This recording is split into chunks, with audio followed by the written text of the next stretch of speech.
After 9 years of military service, I was finally coming home for Christmas, but just days before, my wife sent a message saying I wasn't welcome anymore. I simply replied, fine. 5 days later, I woke up to 10 missed calls from my wife and family, and one was from their lawyer. Too late to undo. So there I was, sitting in my cramped studio apartment that smelled like stale coffee and broken dreams, staring at my phone like it had just grown a third eye and started speaking in tongues. 9 years. 9 freaking years I'd been serving Uncle Sam, getting shot at by people who didn't even know my name, eating food that the Geneva Convention probably should have classified as a war crime, and dodging IEDs that had more personality than most of the officers I reported to. 9 years of sleeping on cots that felt like someone had stuffed rocks into a pillowcase and called it a mattress. 9 years of missing birthdays, anniversaries, and every single holiday that normal people take for granted. And for what? To get a text message that read like a bad breakup from someone I'd never even dated. Don't come this Christmas. It's better if you stay away. That's it. No. Hey honey, we need to talk. No, I've been thinking about us. Not even a sorry, but just a cold, calculated emotional eviction notice delivered via text message like I was some Uber Eats driver who'd brought the wrong order. I must have read that message about 15 times, each time hoping the words would magically rearrange themselves into something that made sense, something that didn't feel like getting punched in the gut by someone wearing brass knuckles dipped in disappointment. I looked around my apartment, and I use that term loosely because calling this place an apartment was like calling a cardboard box a mansion. I had a twin bed that squeaked every time I breathed, a microwave that only worked on the nuclear meltdown setting, and a window that overlooked a dumpster where raccoons held what I can only assume were nightly strategy meetings. But you know what I also had? A pathetically optimistic Christmas tree that I'd bought from Walmart 3 days earlier. Yeah, that's right. I'd gone full Norman Rockwell on this thing. It was a cheap artificial tree that probably shed more needles than a real one, decorated with dollar store ornaments that looked like they'd been designed by someone who'd never actually seen Christmas before. I'd even bought one of those sad little tree toppers, a star that leaned to the left like it was drunk. The bags were half-packed. I'd been planning this trip home for months, counting down the days like a prisoner marking time on a cell wall. I had presents wrapped in paper that I'd clearly wrapped myself because it looked like a blind monkey had done it during an earthquake. I'd bought Clara that fancy perfume she'd mentioned once in passing 2 years ago, the one that cost more than my monthly salary. I'd gotten something for her parents, her brother, even their damn dog. I was going to be the perfect soldier coming home for Christmas, the guy in the movies who shows up with snow in his hair and love in his heart, ready to reconnect with the family he'd been protecting from thousands of miles away.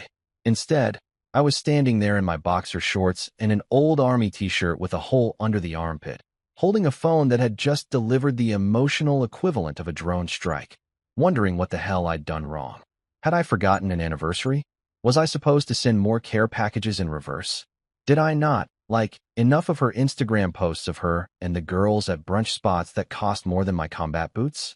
I poured myself 3 fingers of whiskey, the cheap stuff that burns going down and makes you question your life choices, which felt oddly appropriate for the moment. I raised the glass to that stupid, blinking Christmas tree with its judgmental little lights that seemed to mock me with every twinkle. To family, I muttered, and then I downed it in one go because I'm not some fancy whiskey sipper who pretends to taste notes of oak and caramel. It tasted like regret and fire, which was perfect. Then I did something that surprised even me. I picked up my phone, opened that message again, and typed one single word. Fine. Not what do you mean? Not can we talk about this? Not please explain. Just fine. And I meant it. Not the kind of fine that women use when they're definitely not fine and you're about to sleep on the couch for a week. Not the fine that's passive-aggressive code for, we'll discuss this later with witnesses present. The final kind of fine. The period at the end of a sentence that's been going on way too long. The kind of fine that flips a switch inside you from hope to something harder, something that doesn't bend or break or beg for scraps of affection from people who can't even be bothered to pick up the phone and use their actual voice. I hit send and felt something shift in my chest, like a gear clicking into place that had been grinding for years.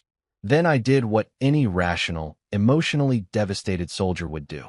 I turned off my phone, grabbed the bottle of whiskey, and binge-watched an entire season of a show I'd already seen because my brain needed something mindless to focus on that wasn't the systematic destruction of my marriage via text message. For 5 days, I existed in a weird limbo. I went to the gym and punched a heavy bag until my knuckles bled. I ate cereal for every meal because cooking felt like too much of a commitment to living. I stared at that Christmas tree and debated whether burning it would be cathartic or just get me evicted. I thought about all the times I'd called home and gotten voicemail. All the times I'd sent letters and gotten back 3 sentences that read like they'd been written by someone's assistant. All the holidays I'd spent in the desert, looking at photos on my phone of Clara and her family gathered around a table I wasn't at, smiling in front of a fireplace I'd helped pay for. On day 5, I finally turned my phone back on. Big mistake. Huge. The thing practically exploded with notifications like it was trying to make up for lost time. 10 missed calls. 10. From Clara, from her dad Gerald, from her mom Marion, from her brother Eli, who I'm pretty sure had never voluntarily called me in his entire life, and from someone listed as Grayson Legal Services, which sounded exactly like the kind of fun I needed in my life. There were voicemails, too, ranging from confused to angry to borderline hysterical. Clara started with, "Logan, what have you done?" Like I was the villain in this story. Gerald's was just heavy breathing and what sounded like someone stress-eating potato chips in the background. Marion's was her crying about family and the holidays, and how could you? Eli's was actually kind of funny. He just said, "Dude, seriously?" and hung up. But it was that call from the lawyer that made me smile. Not a sad smile. Not an ironic smile. A genuine, Christmas morning, opening presents as a kid kind of smile. Because that call meant they'd gotten my letter. The one I'd sent certified mail, return receipt requested, with all the legal authority of someone who'd finally read the fine print on a document he'd signed years ago when he was young and stupid and thought family meant something. I poured myself another whiskey, better stuff this time because I was celebrating, and I raised it to my sad little Christmas tree one more time. "Merry Christmas to me," I said, and I meant that too. Because sometimes the best present you can give yourself is the gift of watching people realize they've made a catastrophic mistake. And watching the Hayes family realize they'd just handed their house to the one person they'd told to stay away, that was better than anything Santa could have fit down a chimney. Too late, folks. Way too late to undo what I'd already set in motion. The wheels were turning, the gears were grinding, and this soldier was about to teach them a lesson about reading contracts before you sign them, and about treating people like they're disposable. I'd survived 9 years of war. Surviving my in-laws. That was going to be the easy part. Look, I need you to understand something before we go any further into this beautiful train wreck of a story. I wasn't always the cynical, whiskey-drinking, legally savvy guy who gets his kicks from serving certified mail to his in-laws. There was a time, and I know this is going to sound crazy, when I actually believed in love, family, and all that Hallmark card nonsense that makes people do stupid things like get married at 20 years old to someone who's completely out of their league. I met Clara Hayes when I was 20 and dumber than a box of rocks. She walked into the auto shop where I was working, driving a BMW that her daddy had bought her for her 19th birthday, complaining about some noise the car was making that turned out to be absolutely nothing, because apparently, luxury cars are supposed to purr like constipated cats. She was gorgeous. I'm talking the kind of beautiful that makes you forget how to form complete sentences and suddenly question whether you've ever actually known how to use deodorant properly. Long dark hair, eyes that could convince you to rob a bank if she asked nicely, and this smile that made you feel like maybe, just maybe, you were worth something. I was a mechanic's son from the wrong side of town, and yes, our town actually had a wrong side, complete with a railroad track that divided the we have money people from the we have character people. My dad ran a small garage that barely kept us afloat, and my mom worked double shifts at the diner just so we could afford the kind of Christmases where you got socks and were grateful for them. I wore thrift store clothes and drove a pickup truck that was older than me, held together by duct tape, prayer, and sheer stubbornness. Clara, on the other hand, came from the Hayes family, and in our town, that name meant something. Her father, Gerald Hayes, owned Hayes Construction Company, which had built half the developments in the county and probably had more money in their checking account than my family had seen in 3 generations. He was one of those guys who wore polo shirts with the collar popped and played golf every weekend at a country club that had a waiting list longer than the line at the DMV. Her mother, Marion, was the kind of woman who organized charity galas and looked at you like you were a science experiment gone wrong if you didn't know which fork to use at dinner. She had that permanent smile that didn't quite reach her eyes, the kind that said, "I'm judging everything about you, but doing it politely." When Clara and I started dating, her parents looked at me the way you'd look at a stray dog that wandered into your yard, like I was something that needed to be dealt with, preferably by someone wearing protective gloves. I wasn't good enough for their daughter, and they made sure I knew it in 1,000 subtle ways. Gerald would make comments about blue-collar work and limited prospects, while shaking my hand so hard it felt like he was trying to break my fingers. Marion would smile and say things like, "How nice that you're so practical," in a tone that made practical sound like a terminal disease. But here's the thing, I actually liked the challenge. I wanted to prove them wrong. I wanted to show them that the poor kid from the bad side of town could be something, could make something of himself, could be worthy of their precious daughter. So when the Army recruiter showed up at my high school during senior year, talking about honor and service and a GI Bill that could pay for college, I saw my ticket out. I saw my chance to become someone these people would respect. Clara cried when I told her I was enlisting. Real tears, not the fake kind she'd later perfect for manipulating her father into buying her things. She held my hands and said, "I'm so proud of you. You're going to be a hero." And like an idiot, I believed her. I believed that she meant it, that she'd wait for me, that distance and time wouldn't change what we had. We got married 3 weeks before I shipped out to basic training. It was a small ceremony. Well, small by Hayes family standards, which meant only 200 people instead of 500. Gerald paid for everything, which should have been my first red flag, because nothing in life is free, especially not weddings paid for by men who look at you like you're an investment they're not sure will pay off. Marion cried during the vows, probably mourning the doctor or lawyer her daughter could have married, instead of some jarhead with more courage than common sense. The first deployment was rough.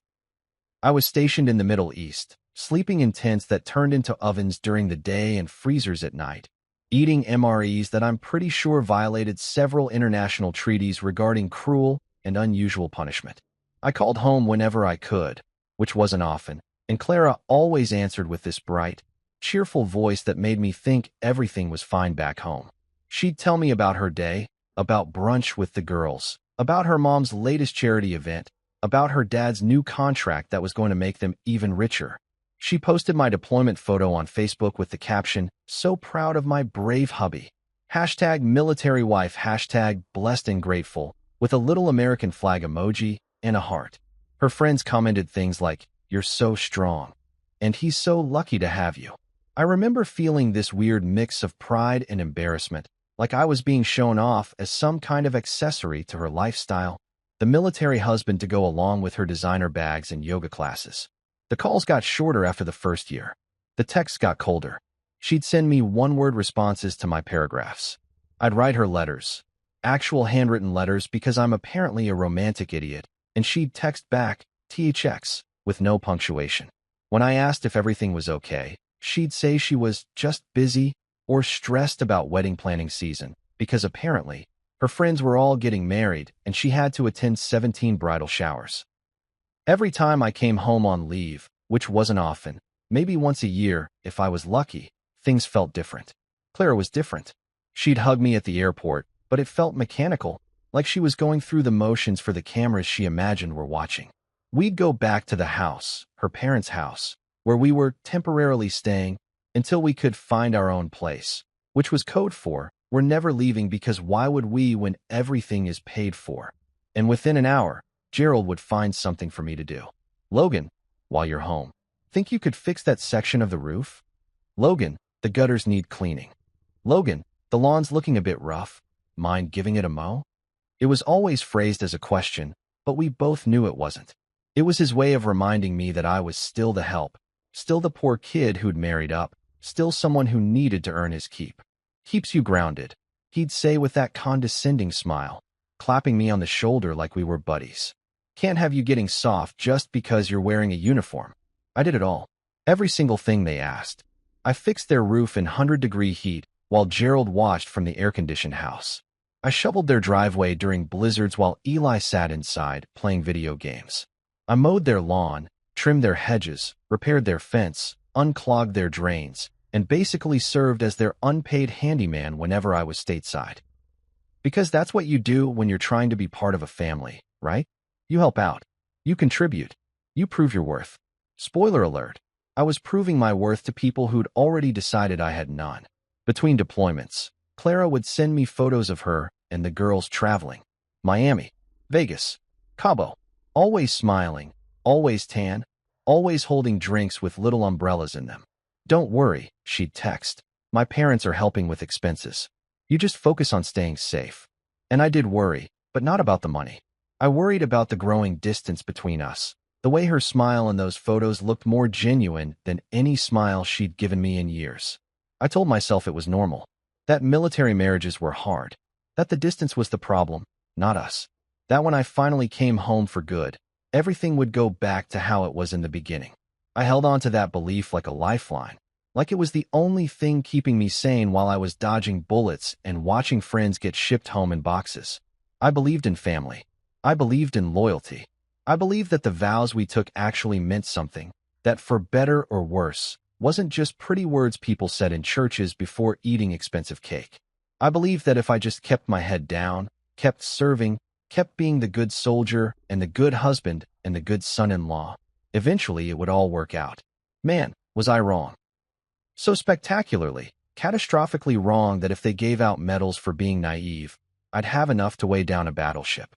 Because while I was over there believing in forever, they were back here planning my emotional execution. And the worst part? I handed them the ammunition myself, signed and notarized, years before I even knew there was going to be a war. You know that feeling when you're looking for something completely unrelated and you stumble across something that changes your entire life? Like when you're searching for your car keys and instead find your girlfriend's other phone, or when you're cleaning out the garage and discover your dad's secret comic book collection worth 50 grand. Yeah, that's basically what happened to me. Except instead of something cool, I found a document that would become my nuclear option, my legal ace in the hole, my screw you card that I didn't even know I'd been holding for 8 years. It was about 3 days after I'd sent that beautiful, simple, fine text to Clara. I was sitting in my apartment, surrounded by unpacked bags and that judgmental Christmas tree that I still hadn't bothered to take down, because taking it down felt like admitting defeat, and I was in full-blown procrastination mode. I didn't want to think about my crumbling marriage. I didn't want to think about the fact that I'd just spent 9 years defending a country so I could come home to a family that didn't want me. So I did what any rational person does when avoiding their feelings. I started organizing old paperwork. I know. Riveting stuff. But hear me out, because this is where it gets good. I had this old filing box that I'd been dragging around with me through various deployments and temporary housing situations. It was one of those plastic containers you buy at Target, filled with random documents that you know you're supposed to keep but never actually look at. Tax returns, medical records, insurance papers, my enlistment documents, and a bunch of other stuff that seemed important at the time. I was going through it with all the enthusiasm of someone watching paint dry, sorting things into piles of still need, probably need. And why did I keep this receipt from 2015? That's when I found a folder labeled House Cosign 2016 in my own handwriting. I stared at it for a solid minute, my brain trying to retrieve a memory that had been buried under years of sand, sweat, and selective amnesia. 2016, I would have been, 23?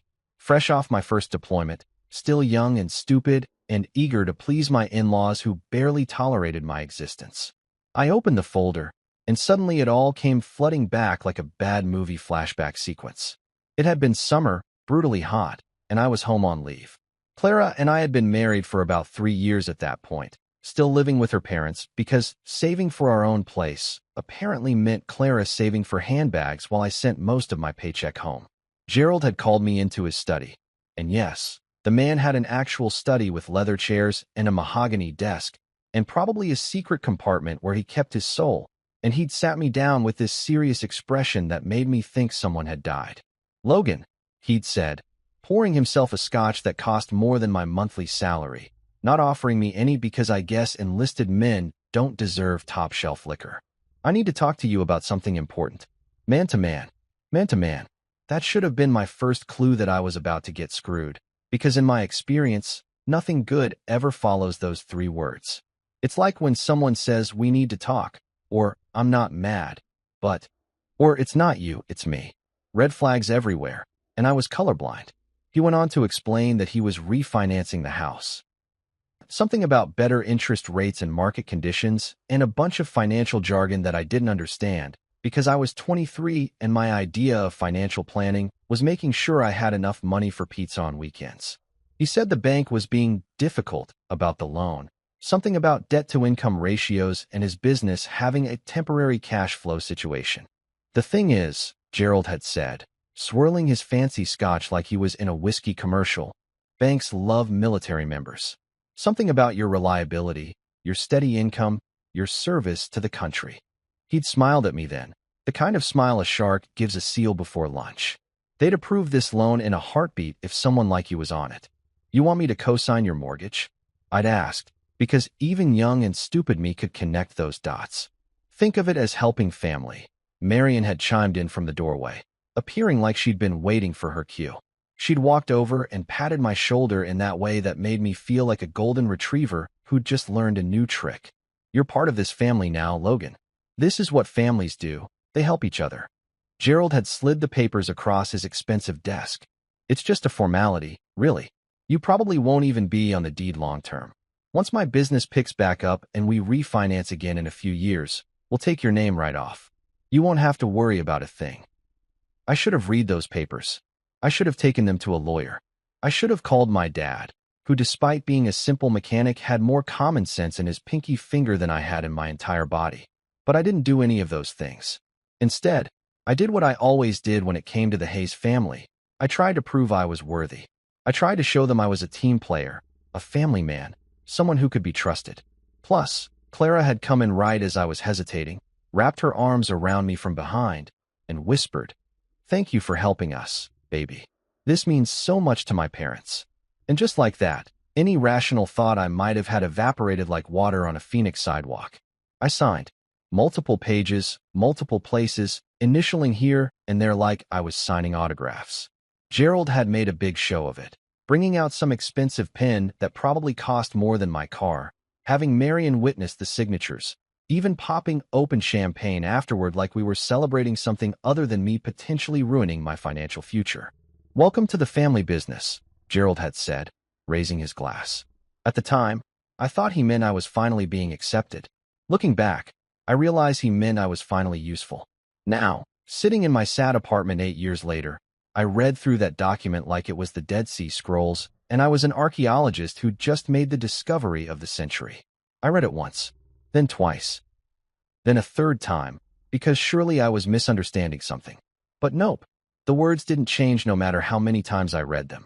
According to the legal document I was holding, the one with my signature next to Gerald's, notarized and official and binding as hell, I wasn't just a co-signer.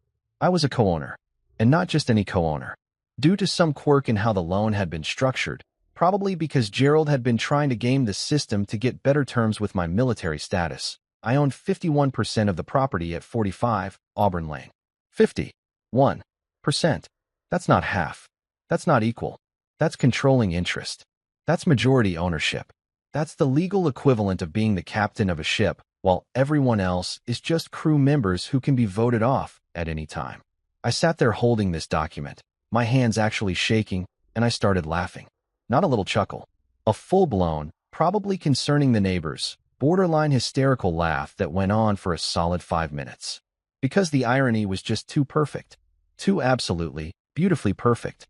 For 9 years, I'd been deployed overseas, sleeping in tents and temporary barracks, eating food that I wouldn't feed to my worst enemy, getting shot at by people who hated me for reasons I didn't fully understand. 9 years of danger and discomfort and sacrifice. And the whole time, the Hayes family had been living in a house that I technically owned the majority of. They'd been sipping cocoa by a fireplace that was legally more mine than theirs.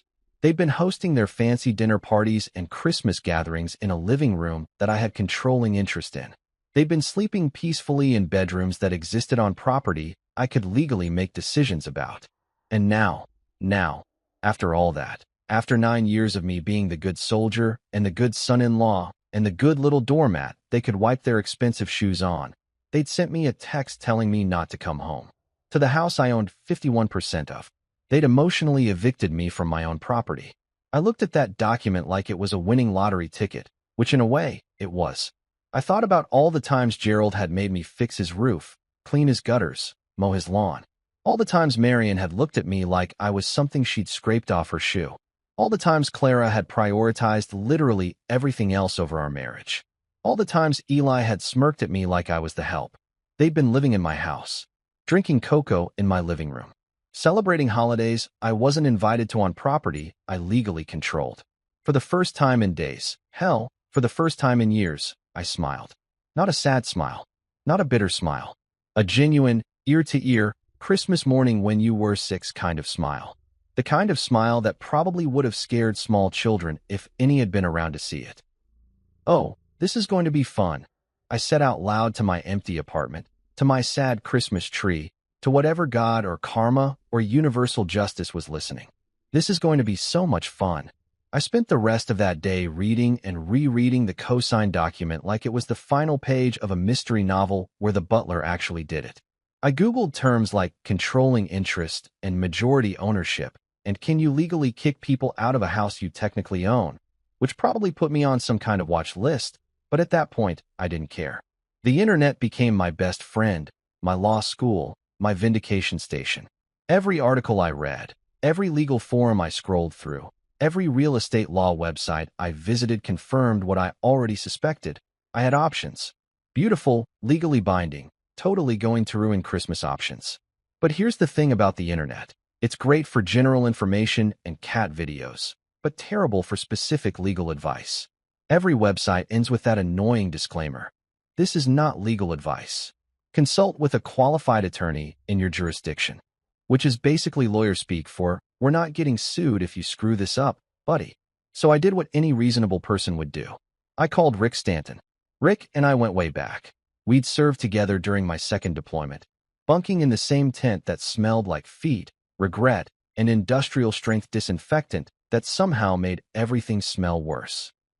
He was one of those guys who joined the Army to pay for law school, spent his downtime reading legal textbooks while the rest of us were watching pirated movies on someone's laptop, and generally seemed too smart to be shooting at people in the desert. After his service ended, he'd gone back stateside, finished his law degree, and set up shop as a real estate attorney in Colorado.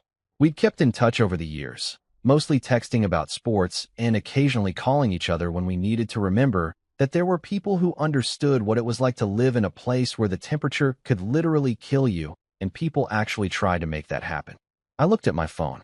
It was 8 p.m. on a Tuesday, which meant Rick was probably either working late because lawyers apparently don't have normal human schedules, or he was at home watching whatever pretentious documentary lawyers watch to feel intellectual.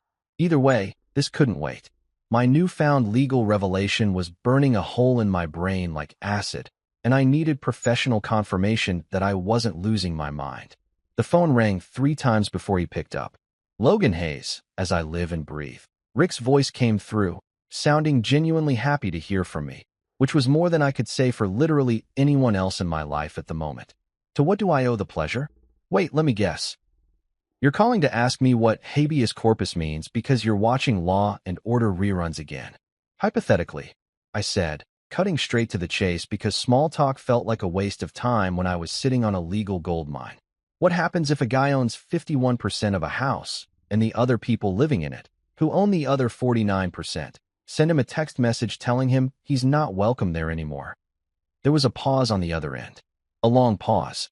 The kind of pause that lawyers do when they're processing information and calculating billable hours in their heads. Then Rick started laughing. Not a polite chuckle. A full, genuine, wheezing laugh that sounded like he might actually hurt himself. "Oh man," he gasped between laughs. "Please tell me this isn't hypothetical. Please tell me this is your actual life right now because this is the best thing I've heard all week. It's theoretically based on real events that may or may not be happening to someone who may or may not be me," I said, trying to maintain some dignity even though we both knew exactly what I was talking about. "Logan," Rick said, his voice shifting into what I assumed was his professional attorney mode, though he was still clearly amused. "If someone owns 51% of a property, they have controlling interest. That means they can make major decisions about that property.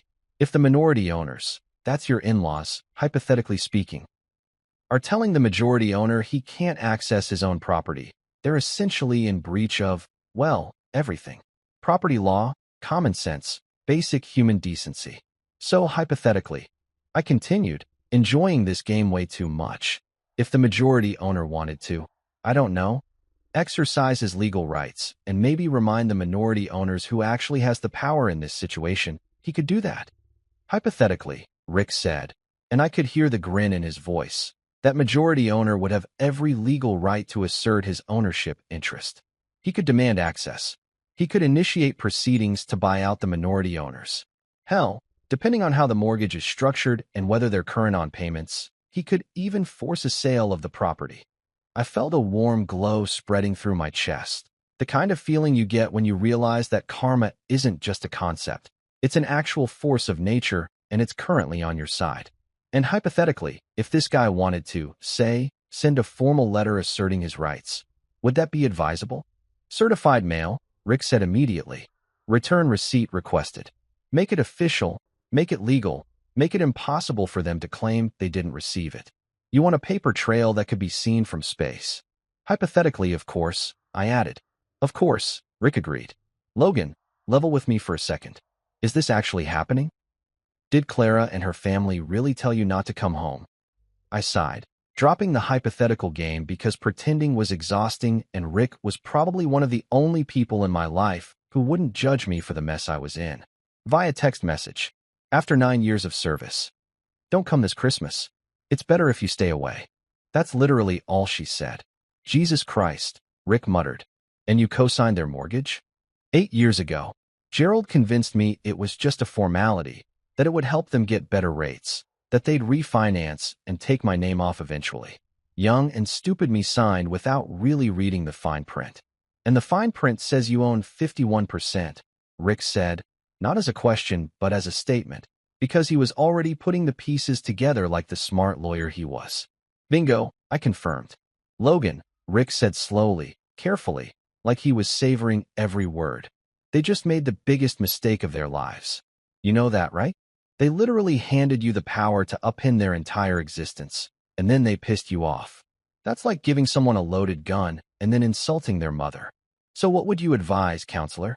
I asked, feeling more alive than I had in months. Hypothetically speaking, if someone wanted to, I don't know, teach a family a lesson about treating people like disposable trash, what would be the most legal, most effective, most satisfying way to do that? Rick was quiet for a moment, and I could practically hear the wheels turning in his lawyer brain. Okay, here's what we're going to do. And I say we, because there's no way in hell I'm missing out on being part of this. First, we need to verify the exact terms of your ownership. I'll need you to send me a copy of that document. High-resolution photos will work for now. Second, we need to check if they're current on mortgage payments, property taxes, all that fun stuff.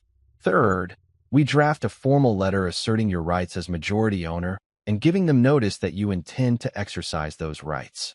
What kind of notice are we talking? I asked, pulling out a notebook because this was starting to feel real, and I needed to write this down before my adrenaline-soaked brain forgot something important. We inform them that as majority owner, you're asserting your right to access the property. We give them a time frame to respond. Let's say 30 days because we're not monsters, even though they kind of are. We make it clear that you're prepared to take further legal action if necessary, which could include forcing a sale, buying them out, or any number of other options that will make them very uncomfortable.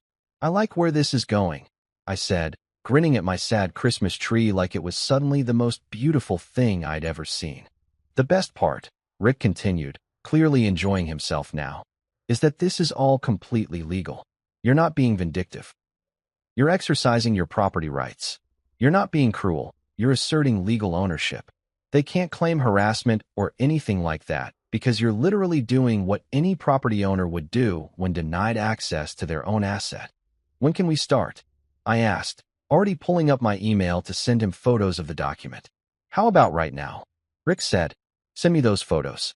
I'll review everything tonight, draft a preliminary letter, and we can finalize it tomorrow. Oh, and Logan, this is going to cost them way more than it's going to cost you. Consider my services a Christmas gift from one veteran to another. I'm just happy to be part of what is shaping up to be the most satisfying property dispute of my entire career. We talked for another hour, going over details, discussing strategy, occasionally laughing at the absurdity of the situation. Rick explained the legal terminology, what rights I had, what options they had, which weren't many, and what the most likely outcomes would be. Every scenario ended with me in a position of power and them scrambling to figure out how they'd screwed themselves so spectacularly. By the time we hung up, I had a plan. A real, legal, bulletproof plan that would make the Hayes family wish they'd never sent that text message. I poured myself a celebratory drink, the good stuff this time, not the cheap whiskey that tasted like regret, and raised it to my phone. "Thanks, Rick," I said out loud, even though he couldn't hear me anymore. "You just turned my worst Christmas into my best revenge." Then I sat down and started writing the letter that would change everything. It was going to be polite, professional, and absolutely devastating. The kind of letter that would arrive in their mailbox like a grenade with a bow on it. "Merry Christmas, Hayes family. Merry freaking Christmas." So here's what I did after Rick and I hung up. I took his advice and went completely off the grid. Not in a move to a cabin in Montana and started hoarding canned goods kind of way, but in a turned off my phone and pretended the rest of the world didn't exist kind of way. Rick had sent me the draft letter within 24 hours, because apparently lawyers work faster when they're enjoying themselves, and it was a masterpiece. Professional, legally airtight, and just passive-aggressive enough to make me giggle like a schoolgirl every time I read it. The letter was basically the legal equivalent of a mic drop. It informed Gerald and Marion Hayes that I, Logan Hayes, was exercising my rights as the majority owner of the property located at 45 Auburn Lane. It politely, and by politely, I mean in that way that lawyers have of saying screw you, using words like forthwith and hereby, stated that I would be asserting my controlling interest in the property effective immediately. It mentioned something about requiring access to assess the condition of my asset, which was lawyer speak for, "I'm coming over whether you like it or not."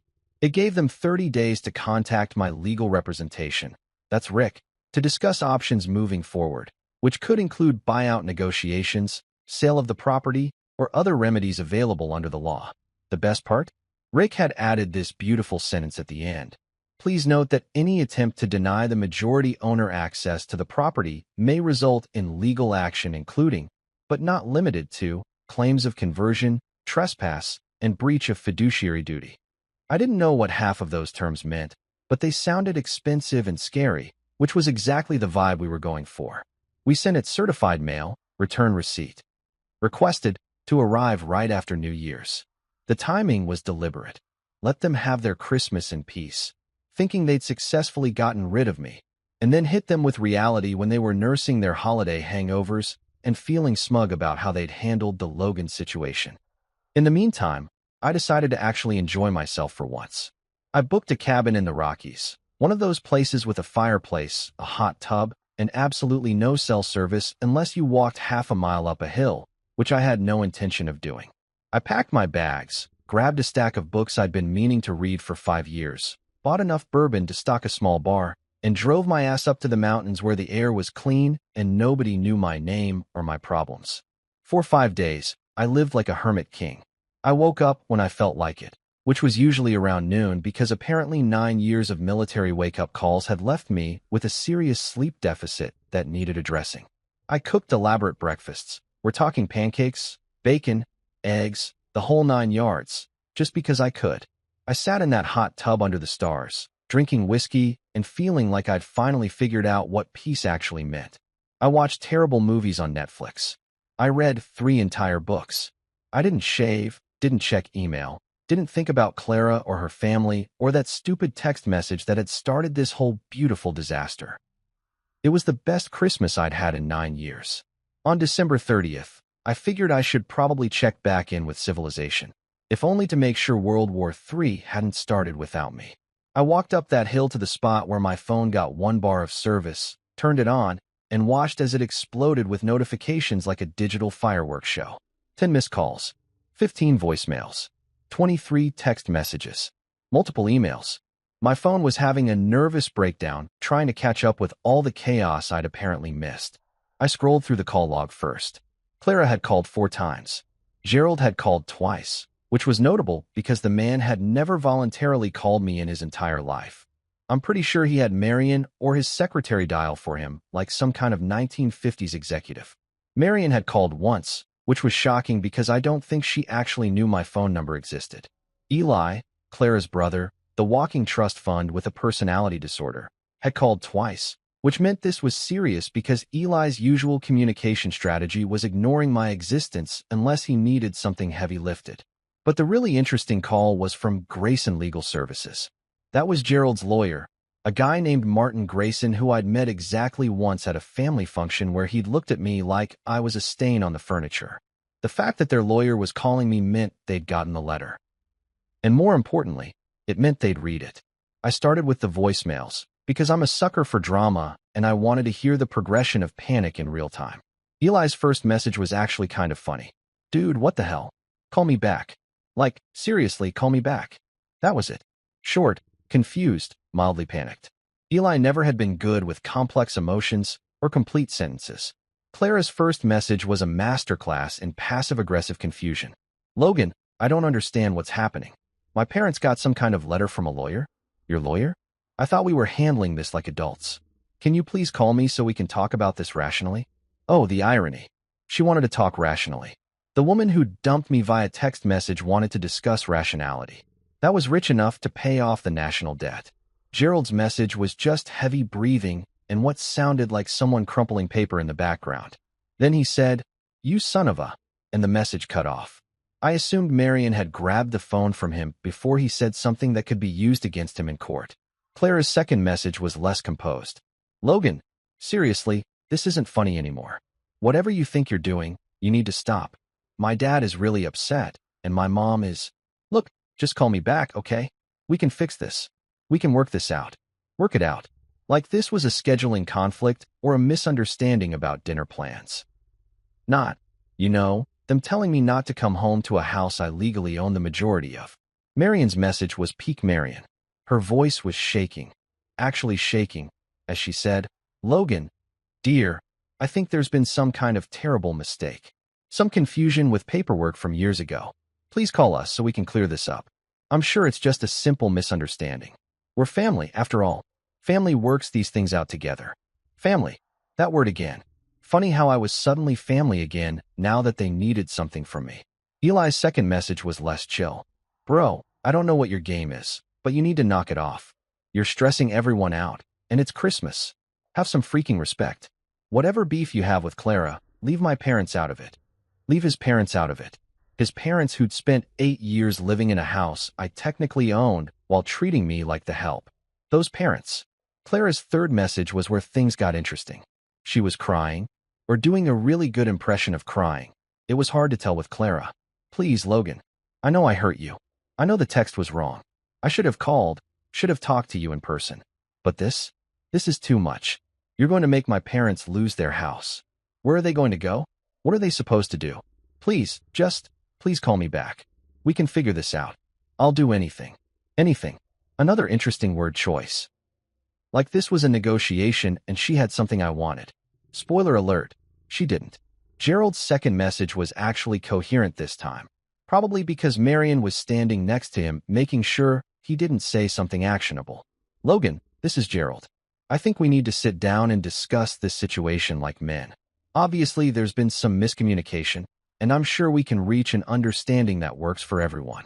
Call my lawyer, Martin Grayson, and he rattled off a number like I was actually going to call his lawyer to negotiate my own property rights.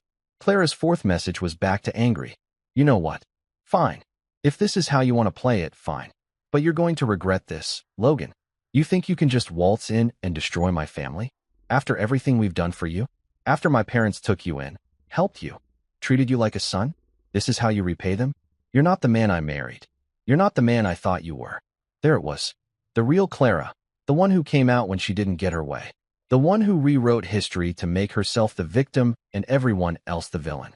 According to her version of events, her parents had taken me in like I was some kind of charity case, not the guy who'd co-signed their mortgage and spent every leave fixing their house while they sipped lemonade. The voicemail from Martin Grayson, attorney at law, was exactly what you'd expect. Professional, slightly condescending, full of phrases like "my clients" and "amicable resolution" and "avoid unnecessary litigation." He wanted me to call him to discuss options and explore mutually beneficial solutions. Translation: they wanted to make this go away without admitting they'd screwed up.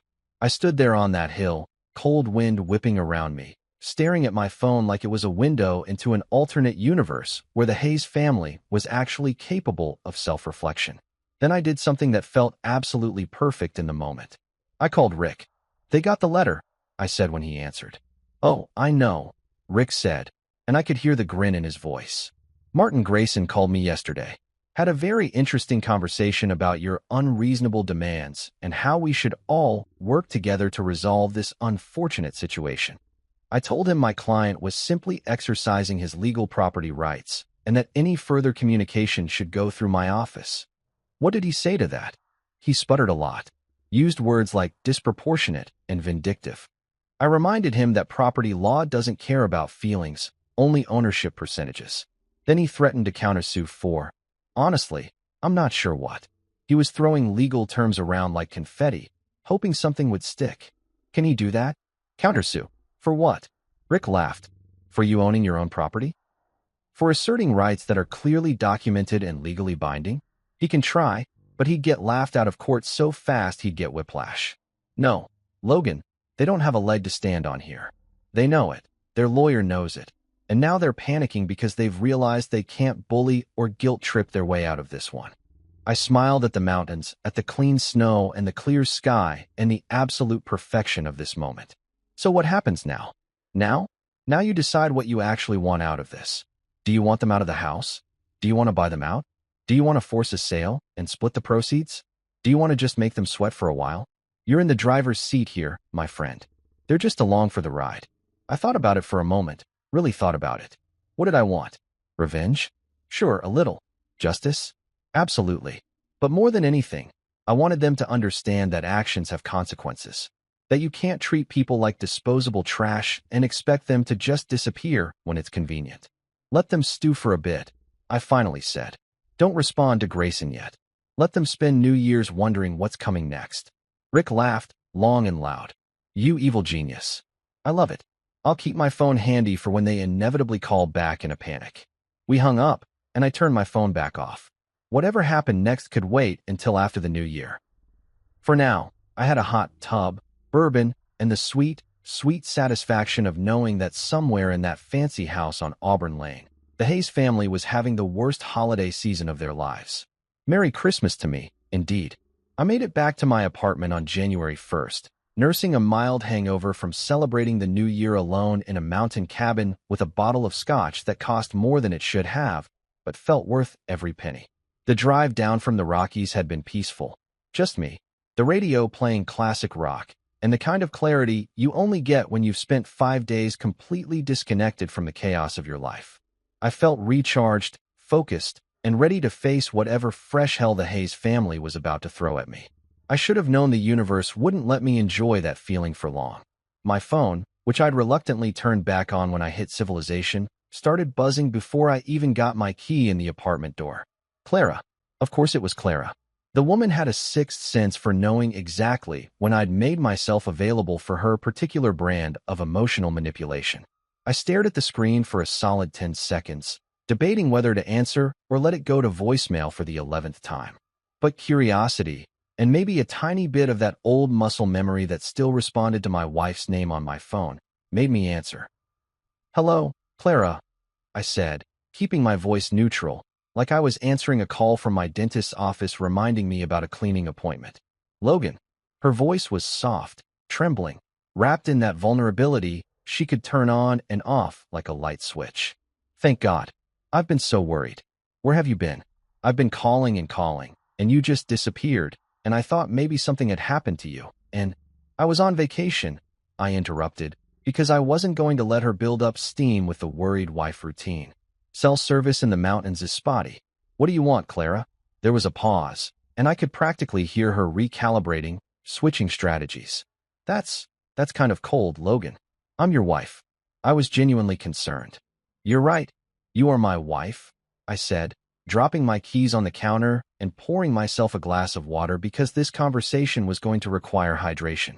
The same wife who texted me, "Don't come home," after 9 years of me serving overseas. So forgive me if I'm not exactly overflowing with warmth right now.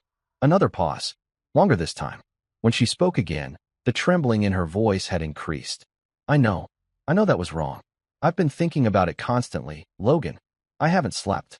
I've been sick about it. That text, it wasn't me. It was my dad.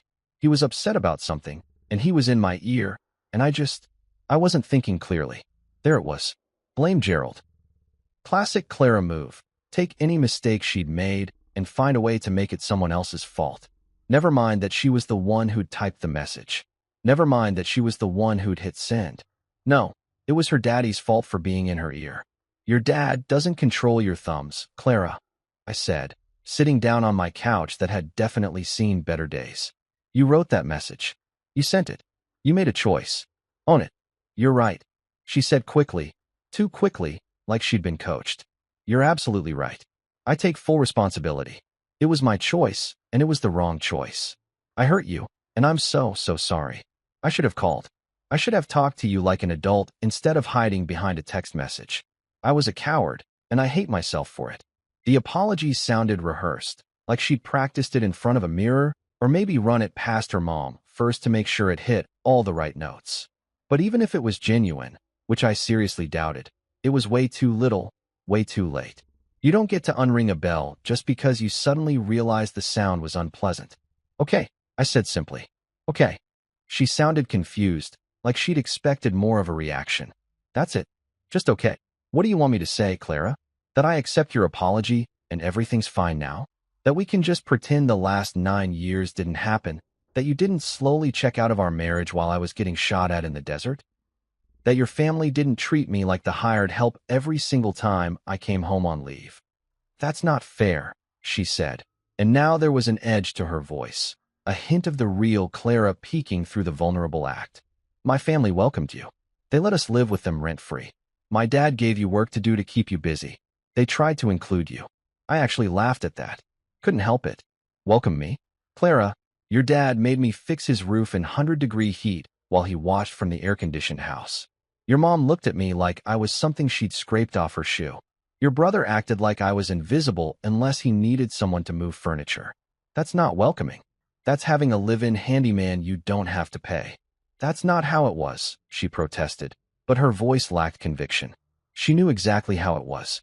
She'd just chosen to ignore it because it was easier than standing up to her family. Whatever, I said, suddenly tired of this conversation. Was there something specific you wanted, or did you just call to practice your apology speech?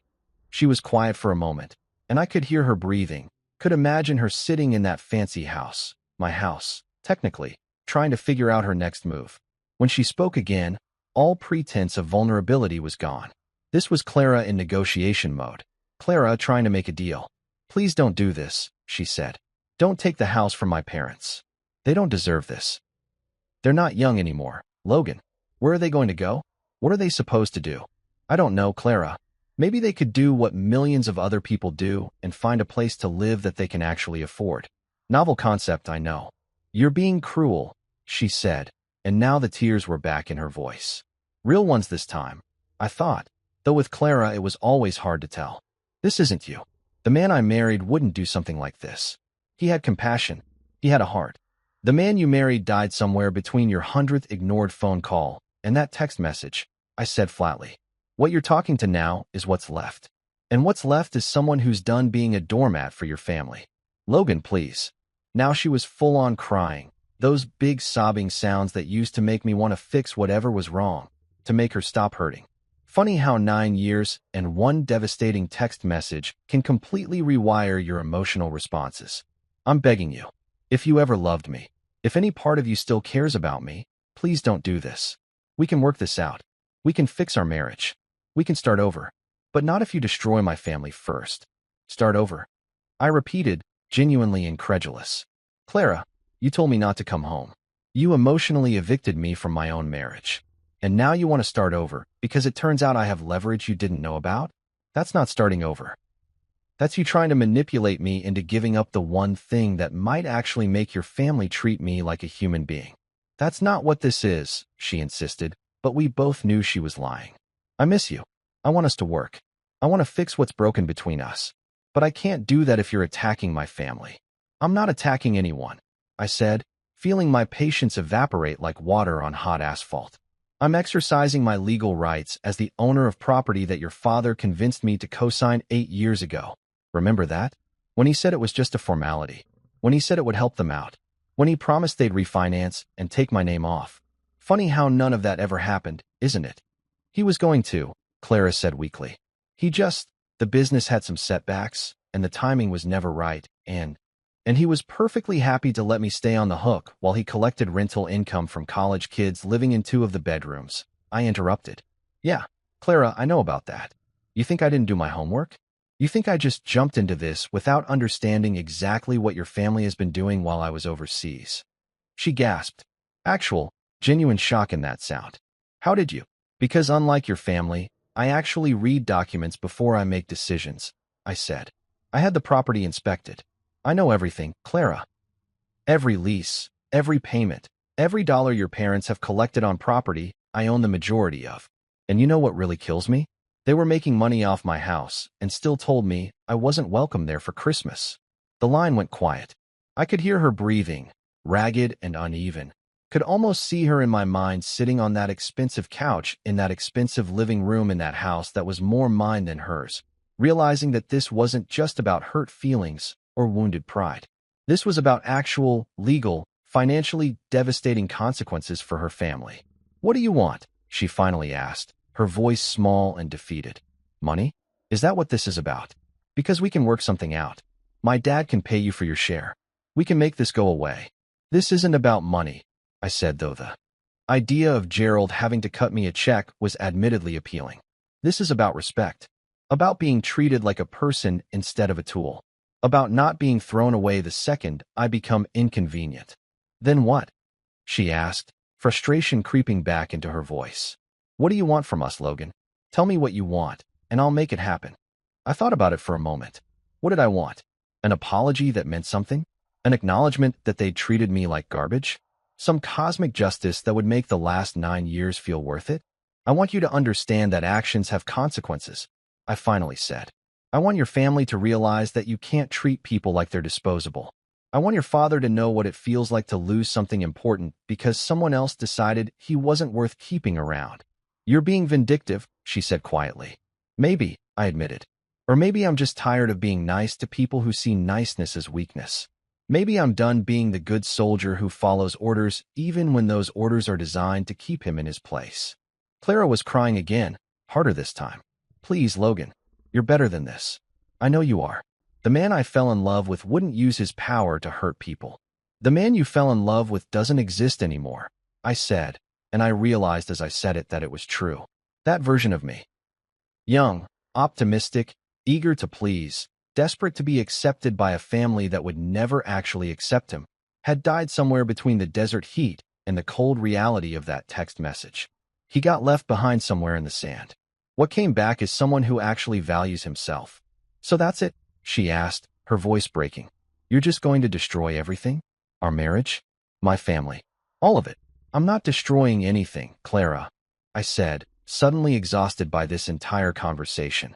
I'm just refusing to be destroyed anymore. There's a difference. Your family will figure something out. Rich people always do. They'll sell the house, downsize, maybe rent for a while. They'll survive. The question is whether they'll learn anything from it. And us? She whispered. What about us? I looked around my sad little apartment, at the Christmas tree I still hadn't taken down, at the life I'd built alone while she was off living hers without me. There is no us, Clara. There hasn't been for a long time. We've just been pretending there was. The line went dead. She hung up without saying goodbye, which felt appropriate. We've been saying goodbye in small ways for years. Might as well make it official. I set my phone down and poured myself that bourbon I'd been craving since the call started. Here's to honesty, I thought, raising my glass to the empty room. And to finally being done with people who think love means tolerating their cruelty. 2 days after Clara's tearful phone call, which had accomplished exactly nothing except confirming that our marriage was deader than disco. Rick called me with news that made me spit out my morning coffee all over my kitchen counter.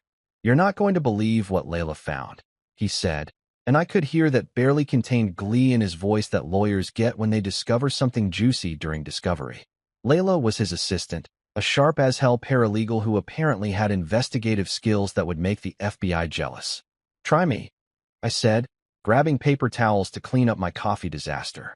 At this point, nothing about the Hayes family would surprise me. They could be running a meth lab out of the basement, and I'd just shrug. "Close," Rick said. "They're running an illegal boarding house." I stopped mid-wipe. "Come again." "The property inspection Layla did? She found evidence that Gerald and Marion have been renting out 2 of the bedrooms to college kids. Cash only, no lease agreements, no permits, completely under the table. They've basically turned your house into an unauthorized Airbnb meets flop house situation." I stood there in my kitchen, paper towel dripping coffee onto my floor, trying to process this information. "You're telling me that Gerald Hayes, Mr. I own a construction company and know all about building codes and regulations, has been illegally subletting rooms in a house he doesn't even fully own?" "That's exactly what I'm telling you," Rick confirmed. "And it gets better. According to the neighbors Layla interviewed, very chatty folks, by the way, they love to gossip. This has been going on for at least 3 years. Maybe longer. These kids rotate in and out, usually college students from the university about 20 minutes away. Gerald charges them $500 a month each, cash, no receipts, no paper trail. That's $1,000 a month in unreported income that you, as the majority owner, never consented to and never saw a dime of." I started laughing. I couldn't help it. The absurdity of it was just too perfect, too beautifully ironic. Here I'd been, sleeping in tents in the Middle East, eating meals that violated several articles of the Geneva Convention, dodging bullets and IEDs, while Gerald and Marion were back home collecting tax-free rental income from college kids living in bedrooms of a house that was legally more mine than theirs. They were making money off my property, and then had the audacity to tell me I wasn't welcome there for Christmas. "Logan, you still there?" Rick asked after I'd been laughing for what was probably an uncomfortable amount of time. Yeah, I'm here," I managed between gasps. This is incredible. This is the most Gerald Hayes thing I've ever heard. The man lectures me about responsibility and being a man and contributing to society, and meanwhile, he's running an illegal rental operation and pocketing cash under the table. The hypocrisy is so thick you could cut it with a knife and serve it at Thanksgiving.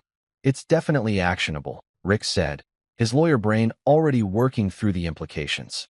"This gives us additional leverage. Not only are you the majority owner exercising your rights, but you're also shutting down an illegal operation that violates local housing ordinances, zoning laws, and probably several tax regulations. You're not being vindictive. You're being a responsible property owner who's putting a stop to illegal activity." "How illegal are we talking?" I asked, my mind already spinning with possibilities. "Well, let's see," Rick said, and I could hear him shuffling papers. "Operating a boarding house without proper permits and licenses. That's violation number 1. Failure to collect and remit occupancy taxes. Violation number 2. Unreported rental income. That's a federal tax issue. Violation number 3. Potential violations of local zoning ordinances if the property is zoned for single-family residential only." And Layla checked. "It is. That's violation number 4. And if there are any housing code violations in those bedrooms, which there almost certainly are because I doubt Gerald was maintaining them to code, that's additional violations. Your in-laws have basically built themselves a house of cards, and you're holding the match." I sat down at my kitchen table, my coffee forgotten, my brain trying to wrap itself around the magnificent stupidity of what Gerald had done. "So what you're saying is that not only do I have the legal right to exercise my ownership of the property, but I also have the moral high ground of shutting down an illegal operation?" "Bingo," Rick said. "And here's the really beautiful part. When we inform them that all subleases are void and they need to vacate those tenants immediately, they can't argue. They can't say, but we have lease agreements because those agreements are illegal. They can't say these kids have nowhere to go because they should never have been there in the first place. They have absolutely no leg to stand on. They're caught red-handed running an illegal boarding house in a property they don't have controlling interest in. How much do you think they've made off this over the years? I asked, doing some quick mental math that was probably way off, but made me angry anyway. If it's been 3 years at $1,000 a month, that's $36,000 minimum, Rick calculated. But Layla's talking to more neighbors, checking county records, looking at utility bills. If it's been longer, and I suspect it has, we could be talking $50, $60, even $75,000. All cash, all unreported, all from a property you own the majority of. I felt something hot and sharp twist in my chest. Not quite anger. I was past that now, but something closer to cold, calculated fury. The kind of emotion that doesn't make you yell or throw things, but instead makes you very, very focused on the task at hand. Gerald Hayes had spent years looking down his nose at me, treating me like I was beneath him, like I was some poor kid who'd gotten lucky marrying his daughter. He'd made me fix his roof, clean his gutters, mow his lawn, all while secretly profiting off a property I owned the majority of. He'd been living off my financial reliability with the bank, while simultaneously treating me like I was worthless. Draft another letter, I said, my voice probably colder than Rick had ever heard it. Effective immediately, all subleases are void. Any tenants currently residing in the property have 7 days to vacate. The property is under new management, and unauthorized occupants will be considered trespassers subject to legal action. 7 days is pretty aggressive, Rick said, but he didn't sound like he was objecting. More like he was admiring the strategy. You sure you want to go that hard? They told me not to come home to a house I own, I said, while they were making money off said house, while I was overseas serving my country. Yeah, Rick, I'm sure. Hit them hard. Make it clear this isn't a negotiation. Who should I have signed the letter? Rick asked, and I could hear him already typing. Me, I said. Logan Hayes, Major, United States Army, retired. Let them see my name on that letter. Let them know exactly who's doing this to them and why. No hiding behind lawyers or legalese. This is personal, and I want them to know it. We spent the next hour on the phone, Rick reading me drafts, me suggesting changes, both of us probably enjoying this process way more than was professionally appropriate. The final letter was a thing of beauty, cold, professional, legally bulletproof, and absolutely devastating. It informed Gerald and Marion that I was exercising my rights as majority owner to terminate all unauthorized sublease arrangements. It gave the current tenants 7 days to vacate. It informed them that the property was under new management, mine, and that any further rental activity would be considered illegal and subject to legal action, including potential criminal charges for operating an unlicensed boarding house. And then, because Rick was an evil genius and I loved him for it, we added a final paragraph that made my heart sing. Please be advised that the property owner reserves the right to pursue legal action to recover all rental income collected from the property without the consent of the majority owner, including but not limited to the past 3 years of documented illegal sublease arrangements. Additionally, the property owner may report this illegal rental operation to the appropriate local, state, and federal authorities, including the IRS, for unreported income. That last part, I said after Rick read it to me. That's the kill shot, isn't it? That's the nuclear option, Rick confirmed. It's us saying, we could not only take the house, we could also get you in serious trouble with the tax authorities and local government. Most people would rather negotiate when they're staring down that barrel. Good, I said. Let them negotiate. Let them scramble. Let them feel what it's like to have the rug pulled out from under them by someone they underestimated. We sent the letter that same day. Certified mail, return receipt requested, because at this point certified mail was basically my signature move. I paid extra for overnight delivery because I wanted them to get it fast, wanted them to choke on their morning coffee the way I'd choked on mine when I got Clara's text. That night, I did something I hadn't done in weeks. I slept like a baby. Not because I was being cruel or vindictive, but because for the first time in 9 years, I felt like I had control over my own life. The Hayes family had spent nearly a decade treating me like I was disposable, like I was a tool they could use when convenient and discard when I became inconvenient.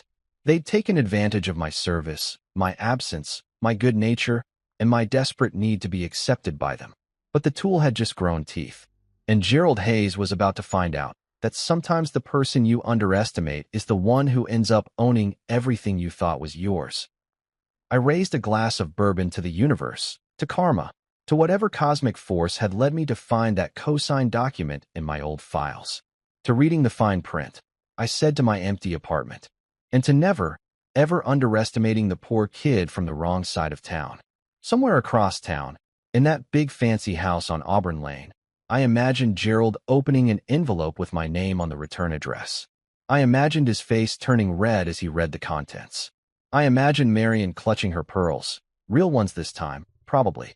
I imagined Clara realizing that her attempts at emotional manipulation had accomplished exactly nothing. And I smiled. Not a sad smile. Not even a bitter smile. A genuine, satisfied, Christmas morning smile. Because sometimes, just sometimes, the good guys win. Even if they have to become a little bit ruthless to do it. January 2nd dawned cold and clear, the kind of winter morning where your breath makes little clouds and everything feels crisp and full of possibility. Or in my case, full of legally sanctioned revenge wrapped in a bow made of property rights and justified pettiness. I'd slept great. 9 solid hours of the deep, dreamless sleep that only comes when you know you're about to do something monumentally satisfying and completely within your legal rights. Rick had driven up from Colorado the night before, checking into a hotel near my apartment because he'd said, and I quote, "There's no way in hell I'm missing this. This is better than anything on Netflix."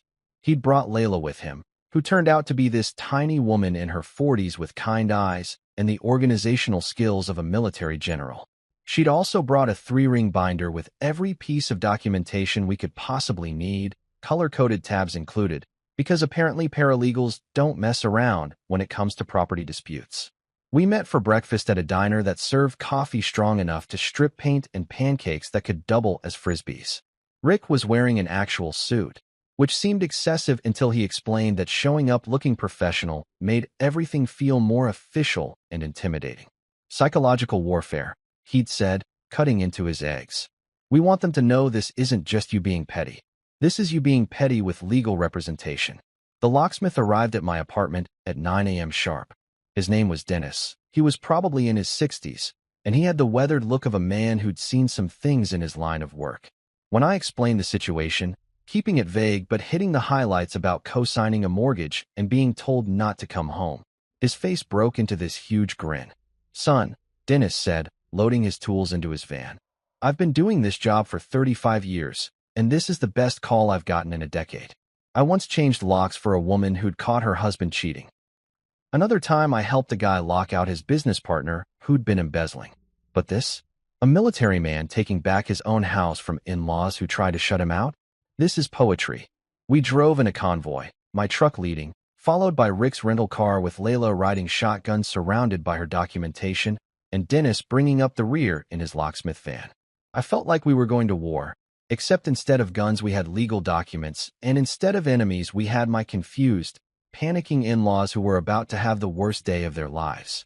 The house at 45, Auburn Lane looked exactly like I remembered it. A big, beautiful 2-story colonial with a perfectly manicured lawn that I'd mowed approximately 800 times, a 3-car garage that Gerald had never let me park in, and a front door that I'd walked through countless times feeling like an outsider in what was technically my own property.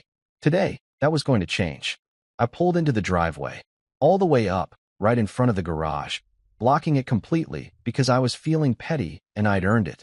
Rick parked on the street, and Dennis pulled in behind me, his van advertising Dennis's lock and key service. 24/7 emergency services in big cheerful letters that seemed almost comically inappropriate for what we were about to do. Before we'd even made it to the front door, it swung open. Gerald stood there in khakis and a polo shirt, collar popped, naturally, his face already red and furious. Behind him, I could see Marion hovering, looking like she was about to faint, and Clara standing at the bottom of the stairs in yoga pants and an oversized sweater, her face puffy like she'd been crying. Eli was there too, leaning against the wall with his phone in his hand, probably live tweeting his family's destruction or whatever useless thing he did with his time. "What the hell is this, Logan?" Gerald bellowed, stepping out onto the porch like he was king of the castle. "Some kind of power trip? You think you can just show up here with your lawyer and he gestured at Dennis, your locksmith, and intimidate us? Good morning to you too, Gerald, I said pleasantly, climbing the steps with Rick and Layla flanking me like the world's most professional entourage. And to answer your question, no, this isn't a power trip. This is a property management transfer. Perfectly legal, all above board. Exactly what any responsible majority owner would do when they discover their property has been mismanaged. Mismanaged? Marion squeaked from the doorway, her hand flying to her chest. We've maintained this house perfectly. We've taken excellent care of it. Oh, is that what we're calling running an illegal boarding house now? Rick interjected smoothly, pulling a document from his briefcase. Maintaining it perfectly?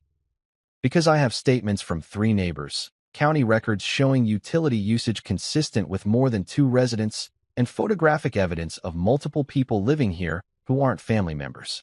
Would you like to revise your statement about excellent care, Mrs. Hayes? Marion's face went white. Gerald's went redder. Clara made a sound like a wounded animal.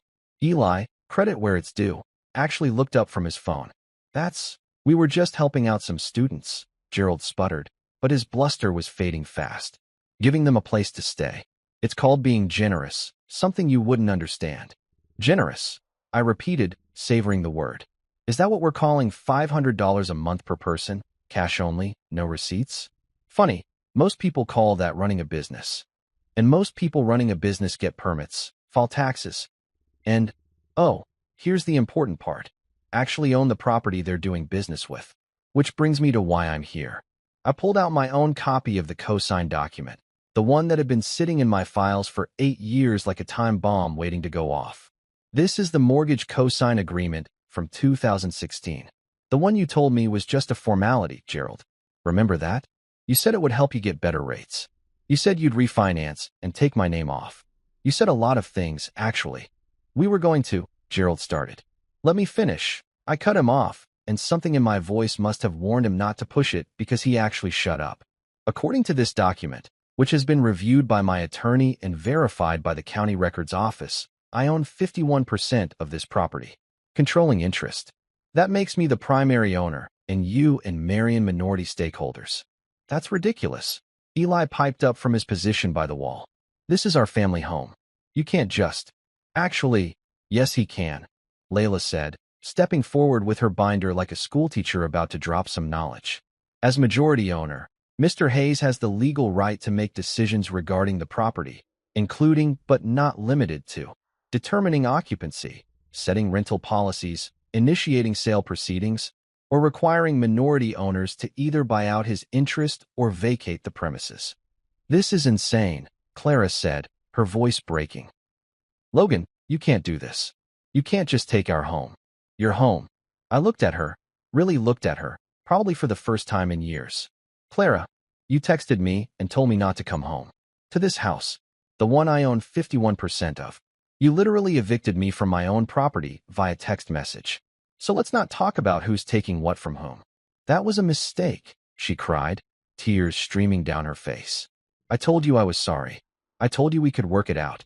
And I told you actions have consequences, I said, turning back to Gerald. Here's how this is going to work.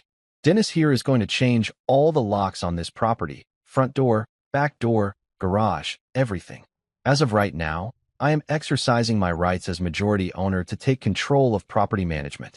You have 30 days to either 1. Buy out my 51% at fair market value as determined by an independent appraiser. 2. Sell the property and split the proceeds according to our ownership percentages. Or 3. Vacate the premises and allow me to assume full control. You can't do this, Gerald roared, his face now a concerning shade of purple. This is our house. We've lived here for 20 years. You think you can just waltz in here and... Technically, yes, Rick said cheerfully. And if you'd like to challenge this in court, I'd be happy to represent Mr. Hayes. Of course, that would mean putting all of this on the record, including the illegal boarding house, the unreported rental income, the tax evasion, the violations of local housing ordinances. I'm sure that would go great for you. The IRS loves hearing about unreported cash income. Marion actually swayed on her feet. Clara grabbed the doorframe for support. Eli's phone clattered to the floor. Gerald just stood there, opening and closing his mouth like a fish who'd suddenly realized the hook had been set deep. "This is extortion," Gerald finally managed. "No," I said calmly. "This is property law. This is what happens when you treat people like they're disposable and forget to check whether they actually have any power. You spent 8 years treating me like I was beneath you, Gerald. Made me fix your roof, clean your gutters, mow your lawn.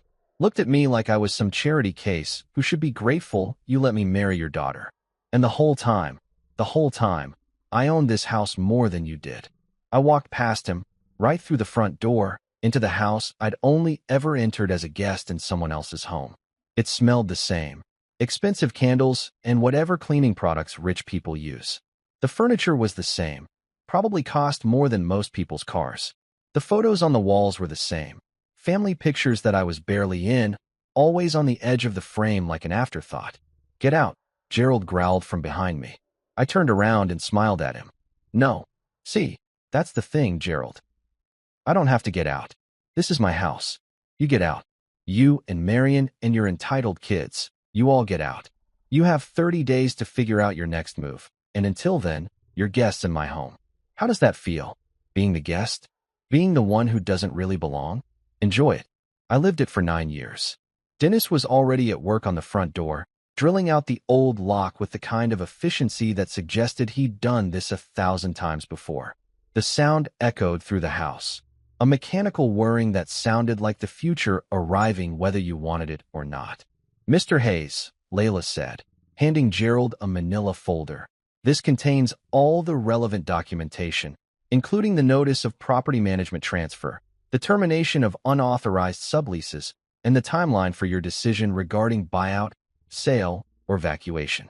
My contact information is on the business card attached. We'll need your response within 30 days. Gerald took the folder like it was a bomb. Marion was crying now, quiet tears running down her face. Clara was staring at me like she'd never seen me before, like I was some stranger who'd wandered into her life and upended everything. I looked at Eli, still standing there with his mouth hanging open. "Nice mug you had at Christmas," I said, referencing the #1 sun mug I'd seen in one of Clara's Instagram posts. "Bet it's dishwasher safe. You'll probably need to pack it up soon." Then I walked out, Rick and Layla following me, leaving the Hayes family standing in their front hallway, my front hallway, looking like their world had just ended. Which, in a way, it had. As Dennis finished with the front door and moved to the back entrance, I stood in the driveway, looking at the house in the cold January sunlight. Snow was starting to fall, light, gentle flakes that made everything look like a Christmas card. "Guess I'll see you next Christmas," I called back to Gerald, who was still standing on the porch looking shell-shocked. Or not. We drove away in our little convoy, leaving the Hayes family to contemplate their next move. In my rearview mirror, I could see Gerald still standing there, that folder hanging from his hand, watching us leave. "How do you feel?" Rick asked over the phone as we drove. "Like I finally came home," I said. "Just took the scenic route to get here." They left quietly. No dramatic showdown part 2. No lawyers storming in with injunctions. No Gerald standing on the lawn screaming about injustice while the neighbors filmed it for TikTok. Just silence.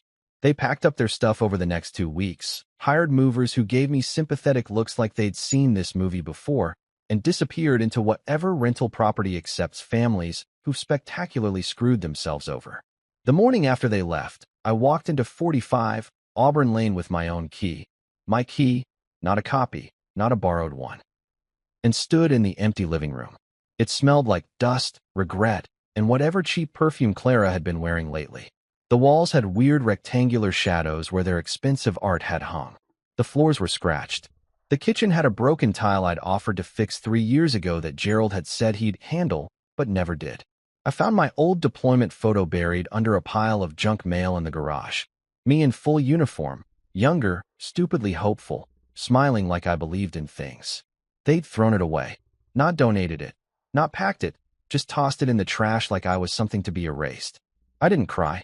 Instead, I laughed. One of those long, cleansing laughs that shakes your whole body and makes you feel lighter afterward. Because sometimes you realize that peace doesn't need an audience or validation or anyone's permission. Sometimes peace is just standing in an empty house that's finally, actually yours, holding a photo of who you used to be, and being okay with who you've become. I took off my boots, something I'd never felt comfortable doing here before, sat on the old couch they'd left behind, and said out loud to the empty room, "Congratulations, soldier. You survived both wars, the one overseas and the one at home." Months later, I turned the property into something better, something that actually mattered. Hayes House, I called it, because the irony was too perfect to pass up. A veteran recovery home for guys like me who'd served their country and come back to find that home wasn't quite what they'd left behind. Guys who needed a place to land, to figure things out, to remember they were worth more than how their families or ex-wives or the world had treated them. My buddies helped renovate it. Rick donated legal services. Dennis changed every lock for free. "Best job I ever had," he said. We filled those bedrooms that Gerald had illegally rented out with vets who had nowhere to go for the holidays. Real family. The kind that earns your trust through shared experience, not the kind that demands it because of shared DNA. A local reporter came by once and asked, "Wasn't this your in-laws' home?" "Yeah," I said, hammering a nail into new drywall. "They gifted it to me. Emotionally. And legally. Every Christmas now, I hang one ornament on the tree in the common room. A little metal tag with the word 'fine' engraved on it. Some of the guys ask about it. I tell them the story, the whole story, and they laugh because they get it. They understand what it means to be dismissed, underestimated, discarded. That one word started everything. A text message meant to push me away instead pulled back a curtain on who I really was and what I was actually worth. The Hayes family tried to evict me from their lives and accidentally gave me the tools to evict them from mine. Best Christmas present I ever got was realizing I didn't need their version of family. I could build my own. And I did.